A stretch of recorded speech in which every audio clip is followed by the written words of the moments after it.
do hard things now. If you do hard things now, your life will be easy in the future. If you do easy things now, your life will be hard in the future. Welcome to Self-Funded with Spencer, sponsored by Pareto Health, ClaimDoc, and PlanSight. Whether we're discussing innovative new healthcare strategies, exposing hidden revenue streams or misaligned incentives, or even just cheering on the next generation of this industry, we promise you that you're going to learn something. So thank you for joining us for another great conversation about the future of healthcare. So did you pick it one?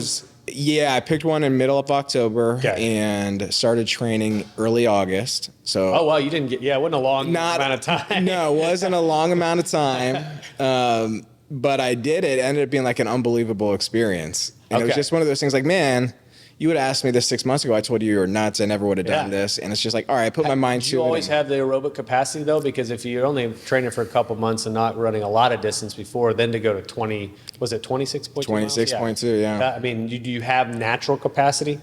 Not that I knew of, because I'd never gone past 5K. I mean, when you're playing sports, you're in the flow. You're not thinking about like, hey, what was my distance playing a football game, soccer, whatever it may be.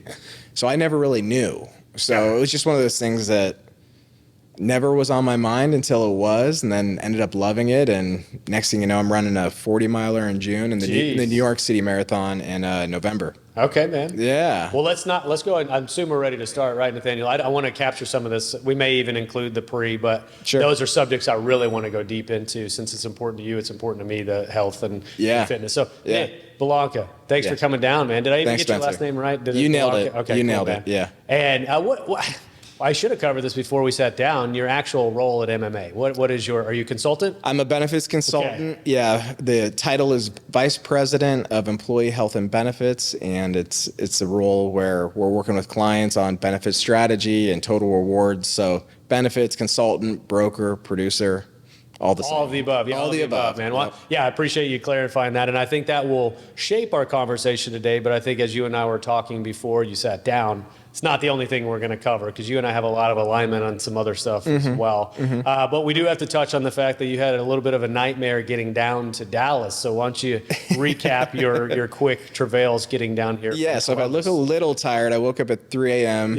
This morning and had to navigate through the thunderstorms that were down here. We landed in Oklahoma, had to refuel. I thought we were in Texas still. Yeah, I had to clarify because you were like, I'm in Lawton. I'm like, that's not Texas, that's Oklahoma, man. So they must have. So you were coming obviously from up north, came down. You said you were circling for a while, couldn't land because of the storm. So they shot you back north, probably to avoid it. Okay. Yeah. You refuel. You just sit on the tarmac, or just hung out on the tarmac and refueled, and waited for the weather to clear up here and made What's it crazy safe and is sound. like we didn't even start late. After all that crap you had to deal with, we're still rocking and rolling. It's funny how that works sometimes. I'm happy that it's worked out. So let's go back in your background first, man. I'd love for people to hear your story, who you are personally, all that good stuff. You got an interesting work career too. So why don't you give us a recap there?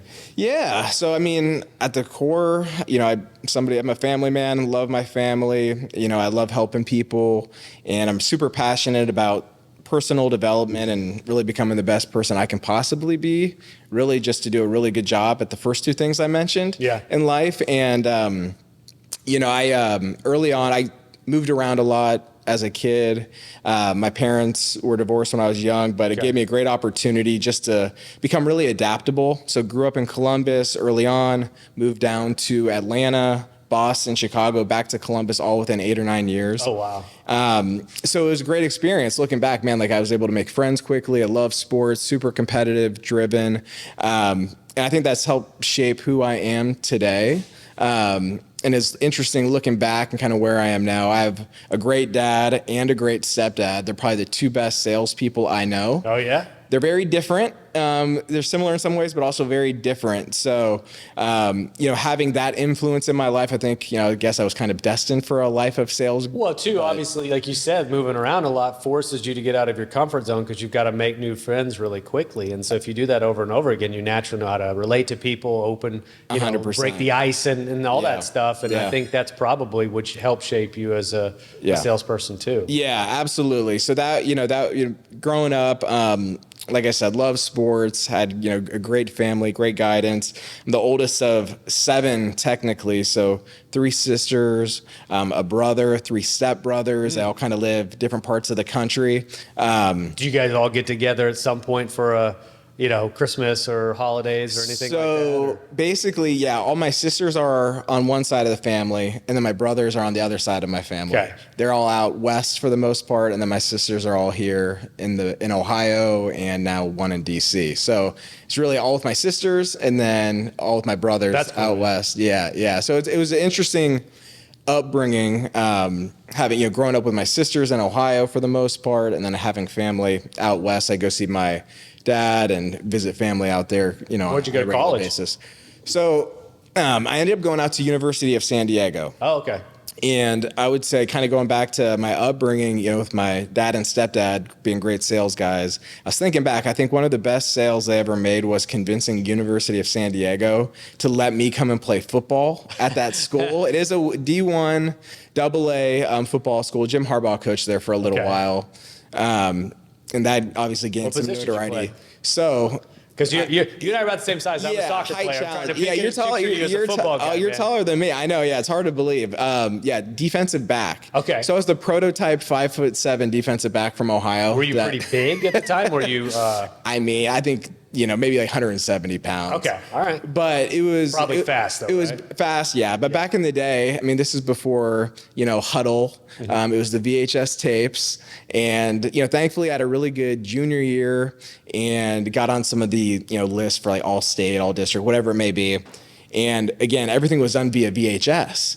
So, and lists of people who made different, all conference, all league, et cetera. Yeah. And so we utilized that, and man, my dad and stepdad, both of them did an amazing job as like my recruiting coordinators, getting tapes out all across the country. That's cool. Ultimately, University of San Diego said, yeah, sure. Hey, if you get into school, you can have a spot on the team because it's non-scholarship. So that ultimately got me out to San Diego. Did you play all 4 years there? Played 2 years, and then, it's a full-time job. Yeah, it is hard playing college sports, as I think right? Yeah. Doing it. You have to love it. Well, see, I was obsessed with it. Almost didn't play, but then a fateful phone call from a coach that saw me play at one of those showcase tournaments. So soccer's real big on showcase tournaments. To get your attention, and all the coaches come down and sort of descend on a location and just watch games, right? Scout. And so random phone call led me to end up playing soccer. But once I finally made the decision to do it, and I trained over that summer to prepare, I was all in. And I based my life around it, right? So I was willing to do whatever it took to play soccer. Yeah. So similar to you, I think my whole identity was wrapped up in playing football, and I couldn't let it go. My senior year, I tore my ACL the very first game, so I didn't even have a senior year. So I'm looking back, it's like, man, I didn't even have a senior year. So for them, for me to have the opportunity to play college was very fortunate, great experience. Great place to go to school, great place to live, obviously. So did that for 4 years. What'd you study? Accounting. Okay. And I did that. The reason I chose sales and accounting. Here's the correlation. Okay. The reason I chose accounting was because I looked at the average salary depending upon your major within the business school. Accounting had the highest average starting salary. I knew I wanted to stay in Southern California. It's expensive, so I'll just, regardless, go with the job that's likely to pay me enough to continue to live there. So did that, quickly realized, I'm in over my head. I do not want to become a CPA. This is all, this is great, fundamental learning for anything I do in my life. I can still do my own taxes, so I guess that's the main benefit of it. Did you ever actually work as an accountant? No, never actually got a job. No, a lot of my friends, that I went to school with are, as you'd imagine, but no, I did not. So when it came time to find a job, talked to, my dad, my stepdad, both sales guys, and my stepdad, he's in the insurance industry, or had been for, most of his career. And he said, hey, go check out a couple of these insurance carriers if you want to get into sales. It's a great business. It's a people business. You take care of other people, and it's, you can have a great career. And it doesn't, most people are like, insurance, that doesn't sound very appealing. I was totally resistant to it initially. Came around to it, ended up getting my very first job with Unum in San Diego, and ended up being, just a great place to start my career. Unbelievable training. For anybody who's listening, thinking about, hey, should I consider a career in insurance? For me, it's been unbelievable. Yeah. And I've just seen so many people have great careers in the insurance industry. It's actually how I met my wife. My sister still works at Unum, and one of my stepbrothers runs the Southern California office for Unum. Well, it's funny you say that. So I was had the pleasure of being a guest on. Do you know Mabe Koja? He works for BCS Financial. No, I don't. He's kind of real big in the stop loss world. Okay. He has a podcast, and so he invited me on yesterday. It's a podcast that's really focused. I think he calls it something like Stop Loss Legends or Legends of Stop Loss or something like that. So it was a fun podcast. But his question was for me, kind of similar to your question, or at least your answer is, where would you start if you were to do it all over again? And my recommendation is start at the carrier. I mean, carriers are willing to hire young guys and gals out of school to show promise, right? And you're willing to learn. And then you have a narrow kind of set of buyers to sell into. And so I feel like the ramping up period is a little bit shorter versus if you were 22 starting out as a consultant, man. I mean, that's a tough gig. Yeah, right? Kudos to people who've been able to do that, and some do it. Yeah. I can't imagine doing that now, or having done that myself. But you gotta have a certain amount of gravitas. You do. Gray hair. I'm getting a little now here in the beard. That's, mine's coming in. What you're talking about. Yeah, definitely. I agree. I mean, from a starting perspective in the insurance business, starting with a carrier that's willing to still invest in training, which I think there are fewer and farther between that are doing the sales schools, and that probably looks a lot different now than when it did in 2005. But that was just a great experience, and you do learn so many great fundamentals. You become a specialist, and it does set you up for that opportunity to make a move in the future to, whatever it may be, the broker side, consulting side. There's so many different point solutions out there. I mean, the world just continues to expand as it relates to opportunities related to insurance. I think the overarching point I was making there too, and I think you're kind of making it indirectly, is like calling to action to these young folks that don't know what they want to do. And insurance is probably very far down on their list of industries to get into. I'm like, no, that should 100%. be near the top, man. Yeah. If you're not studying to be a doctor or not a very, very specialized program to be a lawyer, even, hey, we've got plenty of lawyers in our industry. We've actually got plenty of chief medical officers that work for carriers and things like that. Yeah. This is one of the best industries in the country to be in, and I think more and more young people need to be aware that that's Absolutely. the case. I agree, 100%. Pareto Health is the manager of the largest employee benefits group captive in the United States. And it's also now the main sponsor of the Self-Funded with Spencer podcast. I chose to partner with Pareto Health for three main reasons. Number one, their dedication to improving the world of health benefits. Number two, their mission to reduce volatility and to make self-funding simple for mid-sized employers. And number three, the strength and scale of their program. With over 2,300 member groups and more than $1 billion of stop-loss premium under management, Pareto Health is the most robust solution of its kind in the country, period. Stay tuned for more information because I'm sure I'll be featuring them on an episode of the podcast very soon. Visit Pareto Health at paretohealth.com or follow them on LinkedIn to stay up to date on the latest news and developments. Okay, so started at Unum. Yeah. So ancillary sales, right? Or voluntary products? Yeah, sold everything there. At some point, was there for about 12 years. Whoa, okay. Had a great career. Yeah, looking back, I'm like, man, it's 12 years. I think I probably could have done without the last 4 or 5, maybe. And I say that kind of jokingly because actually my wife would kill me. I met her, and we started dating the last couple of years that I was there. So last year or so. But no, it was a great experience. It kind of got to the point where I think, kind of maxed out my learning. Earning, great earnings years and opportunities. The one thing I didn't love toward the end was, getting on that hamster wheel. Every January 1st. Start over at zero. Yeah. Your goals are going up. Your territory is getting smaller. Isn't it always the goal goes up, the territory shrinks, and they've somehow tweaked the compensation model, right? Yes. So you got to sell more to be whole. Exactly. It's the same kind of cycle that every sales rep goes through. It is. Yeah. So I had my best year. Best year ever had to be 2016. And then I said, hey, I'm making a move. Everyone thought I was crazy. The reason I decided to make a move is, again, kind of tired of the monotony of starting over every January 1st, but being in San Diego, had the opportunity to learn a lot about genetic testing. Okay. And my wife was actually working at a genetic testing lab, it was literally across the street from the parking lot from our Unum office. And one of the very first benefits that company offered her was something called whole genome sequencing. Okay. So an entire map of your DNA, your entire blueprint. To do that initially, it cost them $3 billion. Now whole genome sequencing can be done for about 300 to 400, and then there's more information or more costs around just the interpretation than actually doing the genetic sequencing itself. So. And is this a swab or is this blood? Saliva sample. Okay. Yeah, predominant. It was blood initially. Now saliva sample for most genetic testing is very common. What drew you to that though? I mean, that was early days, right? So I wasn't really drawn to it other than, my wife is working at this cool company. They offered her genetic testing as a benefit. That caught my eye. It's like, all right, I'm in the benefit space. I've never heard of a company offering genetic testing. What are they going to do with this genetic information, right? But what she ended up learning was life-changing and really opened my eyes to the opportunity that genetic testing can provide people. So she ended up finding out through this proactive test that, again, that was an employee benefit, that she had the BRCA1 mutation, which puts her in breast cancer? Yeah. Elevated risk for ovarian and breast cancer. Okay. So she had no family history. So just, she never would have found out unless it was probably, the hard way of finding out in the future. So really eye-opening. She learned some other things that were impactful too as it relates to her health. And, our initial thought was like, why doesn't everybody have access to this? Well, it's not covered by insurance. Okay, well, there's an opportunity, I think, especially in the employee benefit space, to make something like this accessible, affordable, and available.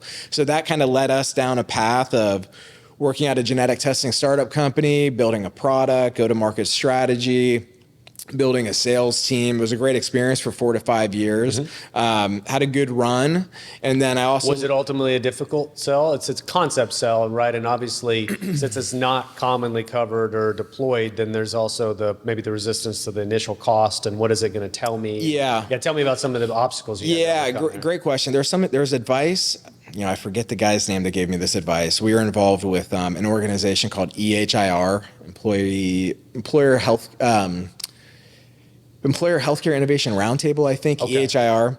I remember I spoke to an individual from that team, and he said, employers buy programs, they don't buy products. Okay.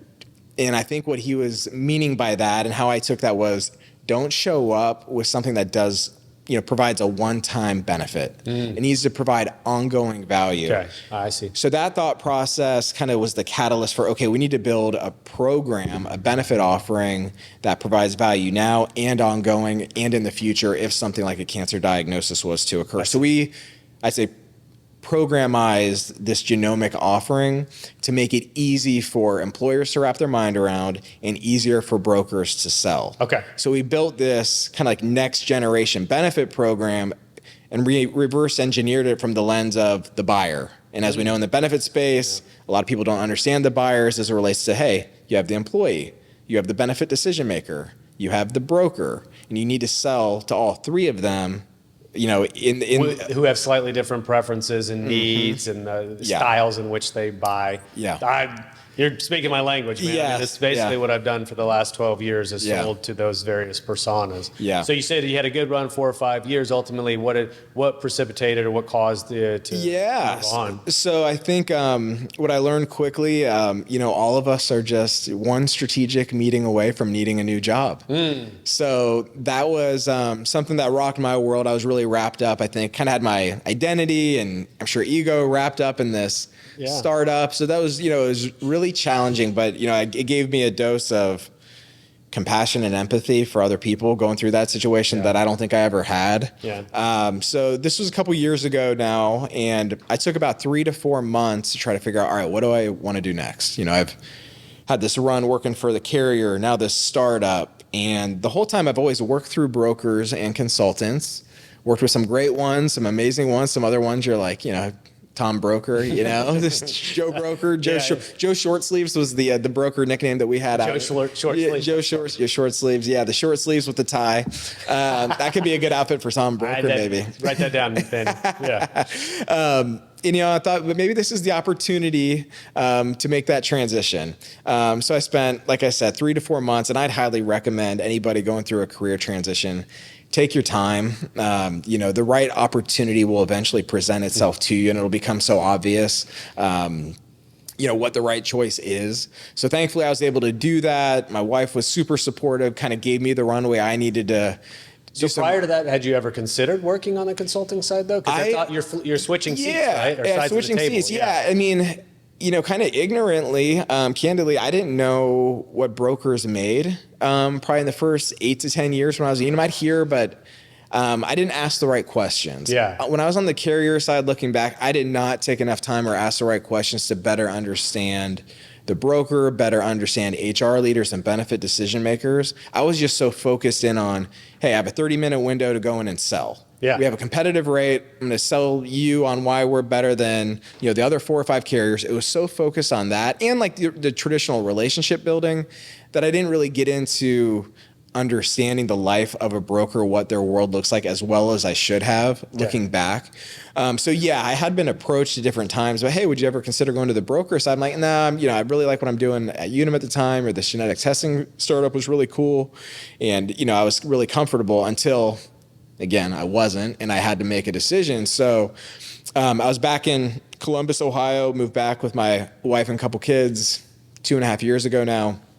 So during that time, I met with every single broker and consulting firm that would talk to me. I mean, it was great that I had this huge network of brokers and consultants. Sure. I was calling people around the country, everybody in the Midwest, people that were thinking about getting into the Midwest from a broker representation standpoint. I had discussions with, and kind of like probably most things in life, it led back to where I had the most comfort and the best relationships, and that was with Marsh. MMA was actually the broker I worked with at the genetic testing startup for our own programs. Okay. They were my top broker when I was out in San Diego, when they had been a firm called Barney and Barney initially. So just having that comfort level.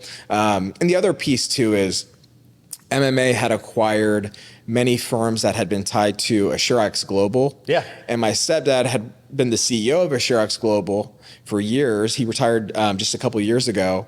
And it was interesting. So a lot of these firms that were AssureX that sold to MMA, he stayed very close with them because they're all really great people. And he's still friends with many of them to this day. And many of those folks that have been acquired from privately held firms by MMA have stayed very active in the business. And I don't think that's the case with a lot of the firms that are making acquisitions. Yeah. So just the culture from the top down, bottom up throughout my experience, being on the carrier side and then being a client of theirs.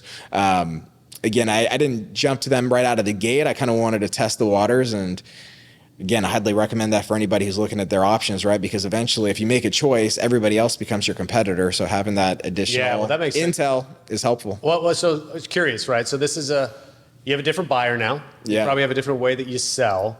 Yes. But was there initially, and then maybe tell me the reality of the switch, something that drew you to the idea? Obviously, the compensation, the quality of life can be really, really, really high in the consulting world, and the residual component the residual of that, piece building a block is huge, right, versus what you used to do starting at zero again. Yeah. But was there something about the job or the role that the consultant played that appealed to you personally? Yeah, and there's a guy you actually interviewed early on, Randy Ryder. Oh, Randy's a stud. He's a stud. So I knew him in being in Southern California. And there's something he said to you that I remember he said to me when I had met with him years ago, and it's a different seat at the table. Yeah. Going in as a carrier, it's like, hey, you're like a hired gun. Yeah. For a specific product line.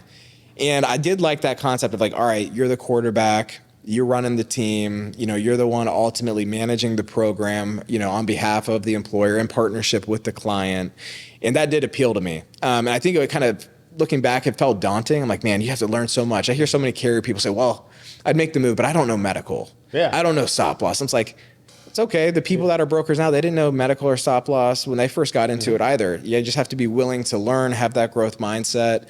So just that opportunity to have a different seat at the table, the opportunity to grow and learn. I mean, I learned a lot working for a genetic testing company because I'm not a scientist or a biologist. So that was very new. That was like learning a new language. But then there's just so much to learn about insurance that you just have to embrace it and be really comfortable knowing that you don't know everything. So to your point around learning how to sell differently,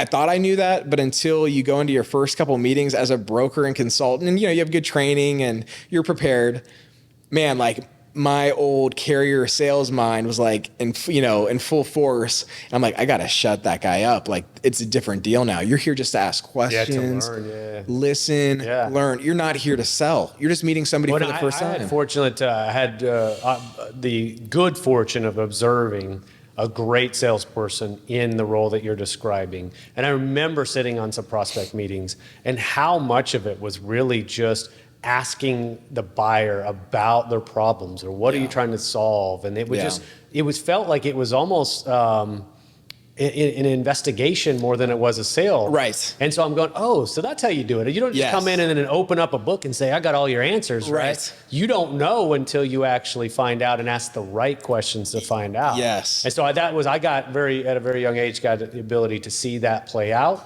Maybe my first real in-person sales experience. So that's naturally how I started as well. But it's funny that you say that because I do agree with that wholeheartedly. Yeah, and it's a fine line between investigation and interrogation, right? Of course, yeah. It's developing that question strategy so that it's a conversation. You can get them to engage, get mutual clarity.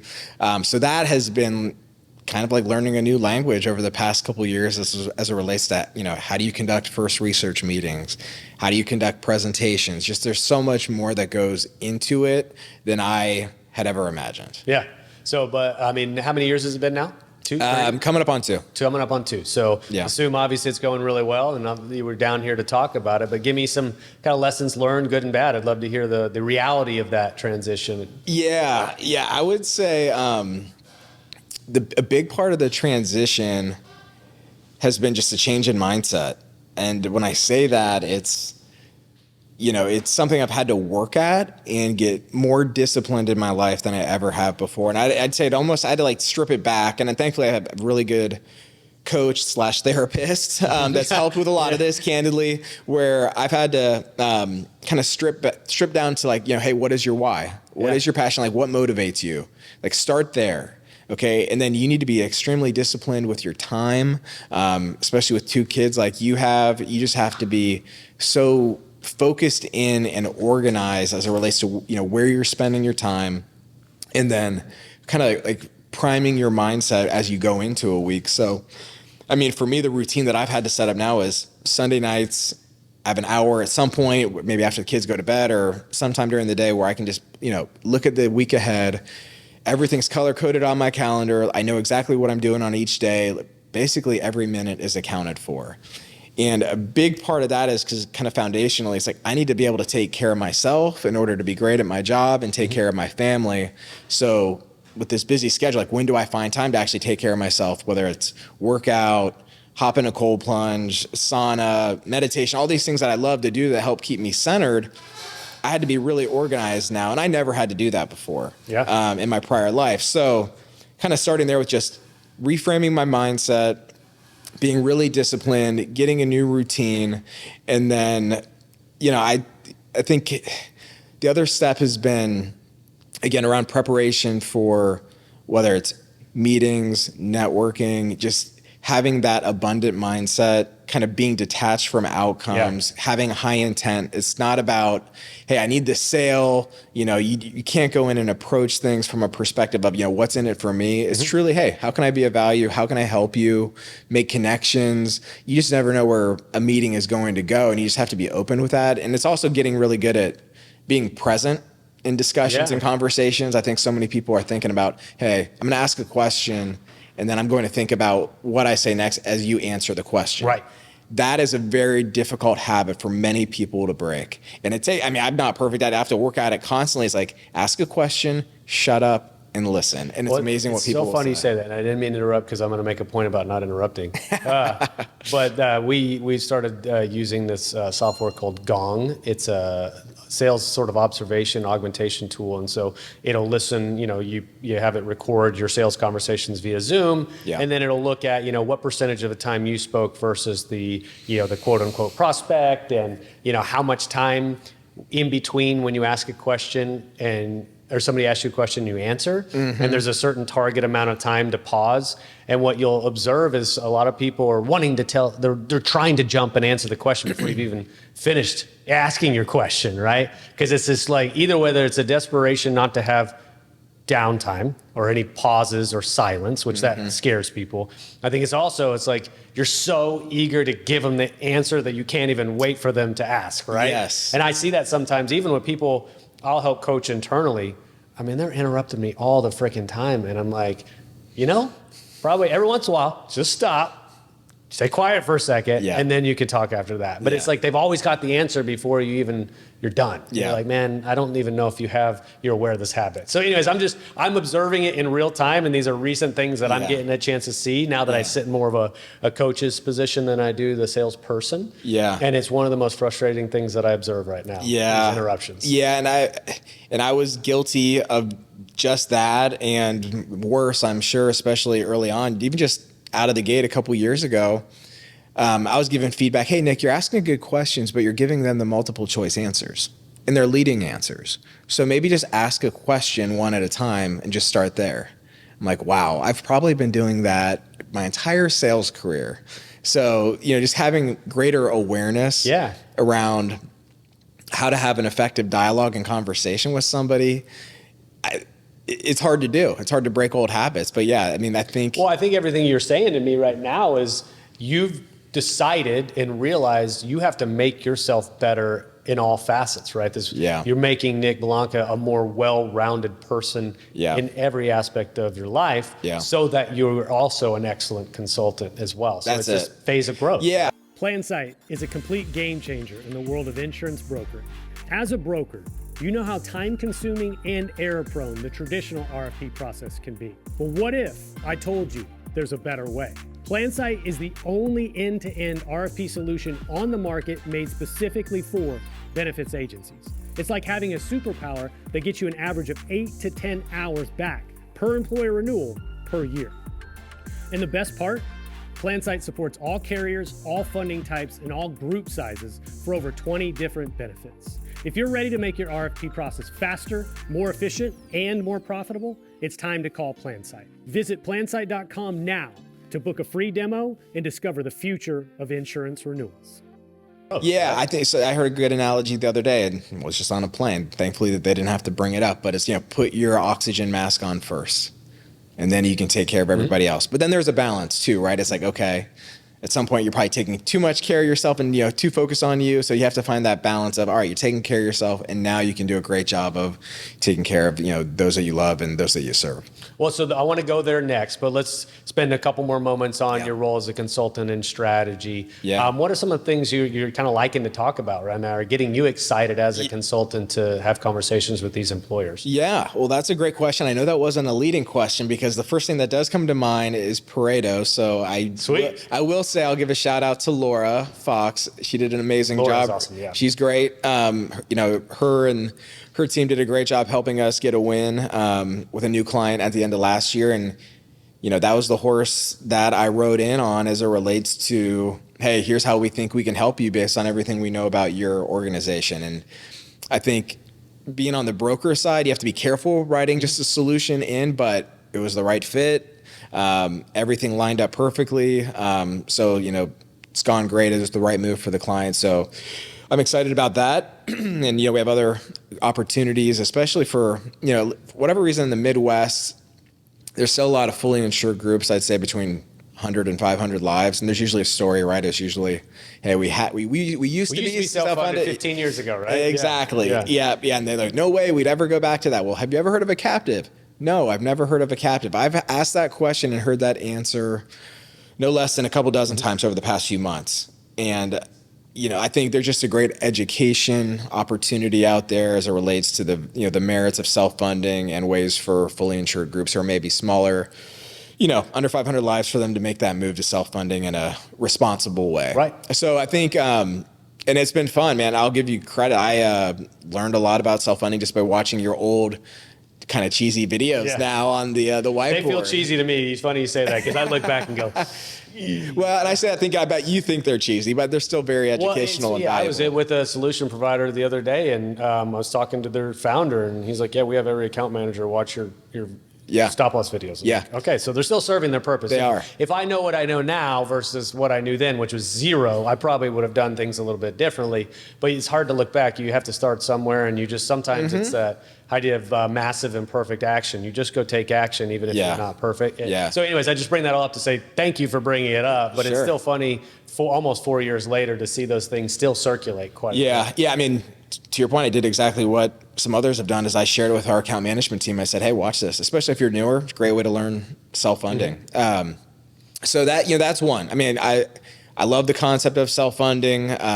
Most of the groups I work on now are self-funded. Is that intentional, or is that just almost the groups you happen to? It wasn't intentional out of the gate, but now it's absolutely intentional. It helped get them in the right spot, and maybe it isn't self-funding, but I think for a lot of groups, it's an option now that they haven't considered that they need to. So that's one area of opportunity. I think the other area of opportunity kind of goes into my passion around just proactive health. Grail, for example, they have a really unique liquid biopsy test, which is a fancy name for a blood draw that will help people identify up to 50 different cancers in their bloodstream. I've heard of this. Yeah, expand on that. I've heard of this, but... So it's an early detection test. Okay. The name of the test is Gallery. The company's name is Grail. They're out of Northern California. And it's essentially a blood draw. They'll come in a really cool bus and do the blood draws on site if you're a big enough company, or you can just have a mobile phlebotomist show up at your home and do it, which is super convenient. And it's really designed for people who are age 50 and older, or if they have an elevated hereditary risk of cancer. So like my wife would qualify, even though she's well under 50. So it's designed for not everybody, but for those where it makes the most sense, right? That have the highest likelihood of a cancer diagnosis. So what I like about it is, again, just the proactive nature of it, the ability to catch something stage 0, stage 1 versus stage 3, 4, has a huge impact on the individual, of course, and improving their likelihood of survivability, which is just amazing right out of the gate. But then you look at the the cost implications of, hey, we caught a stage 1 breast cancer that maybe we wouldn't have caught until stage 3 or 4. I mean, the cost implications are huge. So I mean, I'm a big fan of programs like that where it is rather affordable. The employer's only paying for those that actually utilize it. There's no additional PEPM or anything like that. It's, hey, those who utilize it, you'll be charged based on purely those who get the benefit of it. And I think, hopefully that'll kind of, it's one of many that are starting to show up and we're kind of beyond this proactive health wave that's riding in. I'm glad that was a perfect segue, because that's where I kind of want to spend a lot of the time towards the end of the podcast, is this proactive health, right? And this notion of health care, but an emphasis on health and care. Right now we sort of think of sick care or a post sort of acute sickness, and now we'll address that retroactively now that you already have a chronic disease or 2 or 3.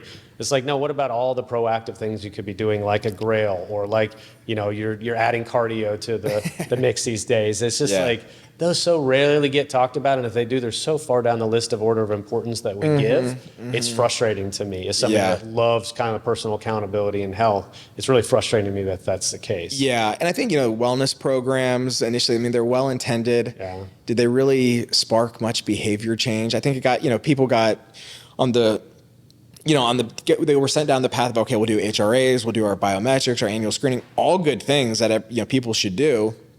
But personally, I went and had a physical done a couple years ago, and wow, I found out through this, my cholesterol was much higher than I thought, blood pressure was higher than I ever would have thought. Testosterone was actually lower than what I would have guessed. There was a lot of opportunity for improvement, and and that was through direct primary care. Went to One Medical. They did a great job. The advice from the doctor was, hey, let's get you on a statin. I'm like, man, I'm 40 at the time. Yeah, see, that's actually, sorry, I didn't mean to interrupt you there. Oh God, I want to talk about this so much. Please continue. Yeah. Yes. And I'm like, I don't want to do that. And of course, I pick up the phone, call my mom, my dad. I'm like, hey, does high cholesterol run our family? Like, yeah, it does. My dad's been on a statin for a long time. I think my mom may have been or has thought about it or is on one. I'm like, I don't want to do that. Like, I need to be able to get this down through, diet, workout, natural means. Like, I know I can do this. So that sent me down a path of kind of exploration of, okay, I don't want to do what my doctor recommended. Sorry. Like, I'm going to change this through diet, healthy habits, etc. So I came across a really interesting company called Life Force. Okay. And what they do, it's a proactive health solution. You get 4 blood draws a year. You get an opportunity to speak with one of their clinicians for an hour after each blood draw. You get a dashboard. They look at 40, 45 different biomarkers. So it's much broader than the typical panel you get during your annual physical. And then they come up with a game plan to help optimize each biomarker that's not in optimal range. Okay. So that could be nutraceuticals, pharmaceuticals, supplements. You can get them through the program or get them on your own.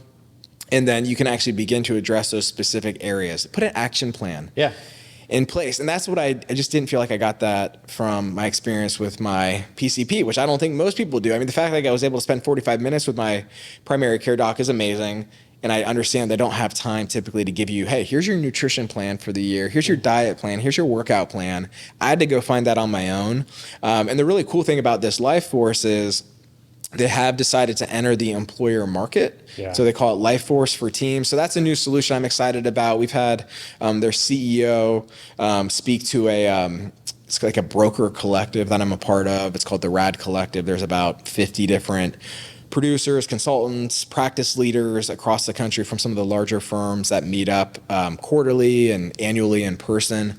And we bring in innovative solutions like Life Force and others just to kind of share with the group and kind of get their thoughts and vet them out. And that one was extremely well received. I know, it's hopefully, like I said, the beginning of a wave of, they're calling it Wellness 3.0. And the next steps for companies like that are like, how do you integrate wearables? How do you integrate genomics? Yeah. How do you integrate all the data onto one app or one platform that an individual can make sense of and make actionable? Well, it does feel like the early days. I mean, you mentioned programize. I like that. I always talk about productizing things, but programizing makes sense. And I do think the difficulty is for these vendors that have been in the direct-to-consumer space to programize this direct-to-employer or, obviously the employer channel through brokers so that it is programmable across a large swath of the population and not one person at a time. Yeah. The way you said employers buy and the way they think about these things is much different.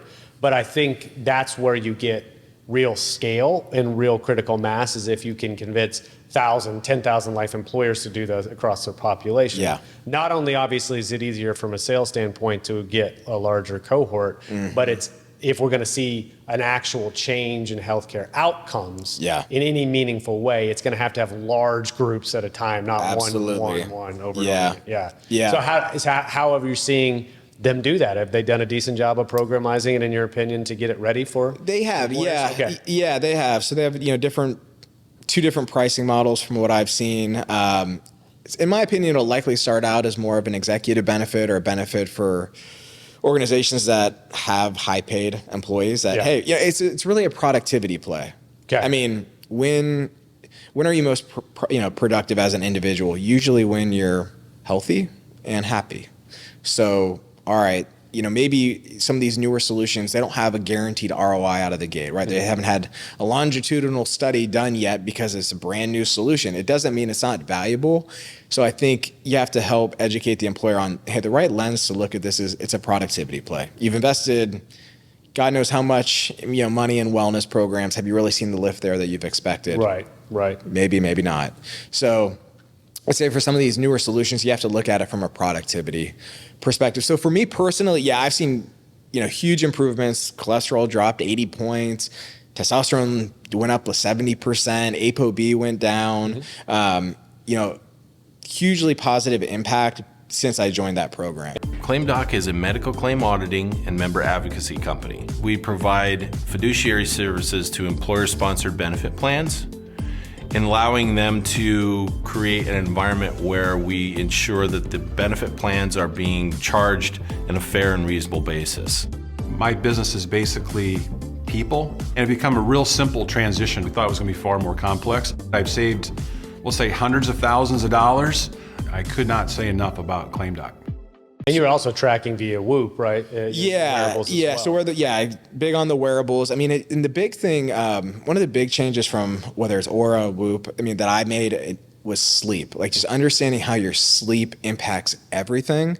I'm running on 5.5 hours of sleep today. So, this is a Got little your coffee in hand. I have a sleep deficiency and yeah, all that, but I'll make up for it. But it's great because it just tracks it. I mean, I think some people get mad at their Whoop or their Oura Ring. I've seen it where it's like they don't like the data that they're getting, but it's just data. It's neutral, right? It's not good or bad. It's neutral, and it gives you a baseline and a framework to work off of. How's it tracking? Because one of my buddies wears them, a colleague at Pareto, Sean's really big on this, and he's always talking about his sleep and his recovery. So how's it determining your recovery versus maybe your activity the previous day added to your sleep and then telling you how well you recovered in the morning? How's it determining that? Yeah, and hearing that you have a friend tell you about it, it's kind of like, how do you know somebody has a Whoop? It's like, well, how do you know they're vegan? Yeah, how do you know they've already told you 20 times. Yeah. How do you know they have CrossFit? Yeah, that's all they talk about.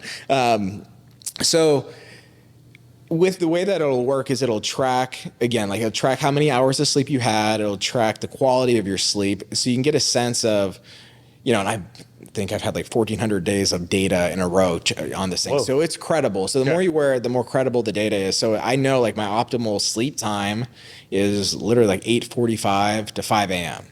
And that's pretty much when I go to bed and when I wake up every day that I can. And it's not going to be perfect, but at least you have that framework. And then, it starts with sleep and then it tracks your output and then your recovery. You get a recovery score as well. And what amazes me is the accuracy around, hey, you might start feeling like sick, or hey, you may have the flu, or who knows. I mean, even when I got COVID a couple years ago, this was like a leading indicator as it relates to like something's off. Really? That's interesting. Yeah. So it kind of showed like, hey, like you had a good night of sleep, but your recovery is really low, or your base temperature is high, whatever it may be. You'll see that things are kind of off before you can really even feel it sometimes.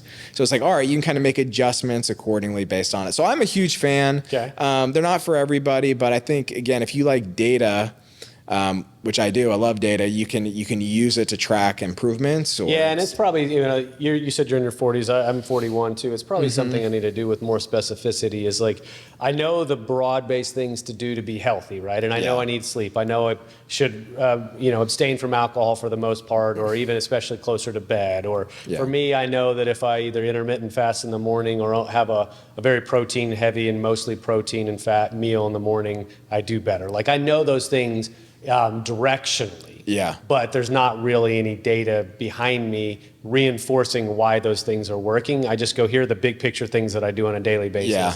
So it's probably about time to start going down that path. I think it just increases your awareness, kind of like a through line maybe of our topic is like, all right, increasing your awareness. And ignorance may be bliss, but it's certainly not a good strategy. It'll catch up to you eventually. Yeah. I mean, and going back to, ignorance is bliss. That would come up all the time with, hey, the pros and cons of something like genetic testing. It's like, well, do I really want to know? It's like, unfortunately, you'll probably find out at some point, and do you want it to be now when you can do something about it, or when it's too late? Yeah. And I think that applies to, healthcare in general. All right, let's zoom out a little bit, Nick. You're a couple years in this consulting game. We're both in our early 40s. We got hopefully a lot of life left with us. We both got young kids. Yeah. What's the big picture stuff you want to accomplish in your life, man? I'd love to hear about that. Yeah. That's a great question. And I didn't warn you I was going to ask this question. No, you did it. You did it. There's things like I'll fantasize about every now and then, like we all do, dreams that we all have. I've thought about, hey, it'd be really cool to do a TED Talk someday. Okay. So that's kind of in the back of my mind. It could be cool to write a book someday. Those things are in the back of my mind. Right now, it's really, how can I help as many employers and their employees as possible? That's the way I try to look at it, right? I don't look at it as, hey, I need to go sell X amount of revenue this year or build my book to X size, which those things will all happen if you just do the right things on a daily basis. So I'd say right now, the main thing for me is, being really diligent about, again, my day-to-day activities around building the business, be present with my kids and my wife. I mean, we both have young kids. Like this is, we have so many people that I'm sure tell me like, oh, I remember those days. Those are the best. Yeah, I'm like, cherish them, right? Cherish them. Yeah. And I'm like, okay, I definitely want to cherish them. We just did our first family vacation, just my wife and our 2 kids down to the Greenbrier a couple weekends ago, and it was amazing. Yeah. So just being really focused on family first, of course, But then, from a business standpoint, just again, sharpening my skill set as much as possible so I can help others as effectively as I possibly can. And then eventually, I'd love to lead a practice at some point, be a practice leader. I was in, I had a team of 7 or 8 with my last organization. I'd love to have a team again at some point. I love sales coaching, leadership. I'm super passionate about that. Love coaching. So, coaching my kids' sports is a lot of fun too. So those are the, those are the main I look things. at this phase we're in, and people will say, "Oh, you're entering your peak earning years," and those things are important.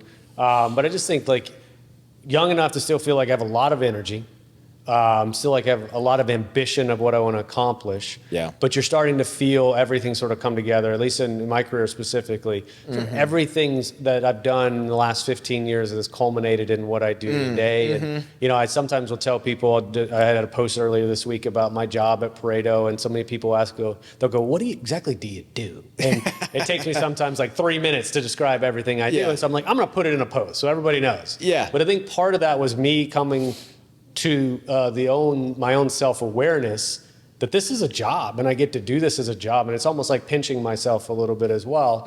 But I think just like the position you're in, it's a testament to what you've done the last 15 or 20 years of your life to feel like, oh, now I'm sort of reaping the benefits of all of that work, and the design that I had for my life is actually it's catching up. In reality, it's catching up to what I envision in my brain, which is just a super fun feeling. And I hope everybody gets a chance to experience that. And it feels like maybe that's the same for you right now. Yeah. What kind of came to my mind when you shared that was I can see that you're super ambitious and driven. You probably have these big goals and aspirations. It's also dude, take a step back and look at what you've been able to accomplish. You have everything you need right now. You're super abundant. But it's almost a weird feeling, isn't it? Where you go, is it going to last? Right. Do you ever have those? Oh, 100%. Okay. I mean, it's kind of like that old scarcity mindset, or the scared little boy or girl inside of each of us. We all have that, right? Where that voice will creep up and you're like, is that the voice I listen to? No, ignore that voice. That voice is just that scared little, boy that, we all have, that decides to rear its head even when you feel like you've made it. I think we all have imposter syndrome. I mean, I'm sure just thinking about even coming down here, I was like, oh man, what the hell do what business do I have being on a podcast? Or I moderated a panel yesterday for the first time with a team with 3 HR leaders and a group of about 50 in the audience. It's the first time I'd ever done that. So part of, I think, my mindset and mantra going back to when I made the change to the broker side was, hey, just go into the fear, man. That's on the other side of fear is the best things in life. And I've found that to be true. So many different things that I've decided to do over the past couple of years. And I think a lot of people hold themselves back due to that voice, right? That imposter syndrome, who knows what it may have been when they were a kid that they experienced trauma that they haven't sorted through. We all have trauma, big T, small t trauma. And it's, okay, how do you get to the core of that in order to get to where you want to be? Yeah. You were the first person to introduce me to the idea of epigenetics. We had a conversation maybe a year or so ago.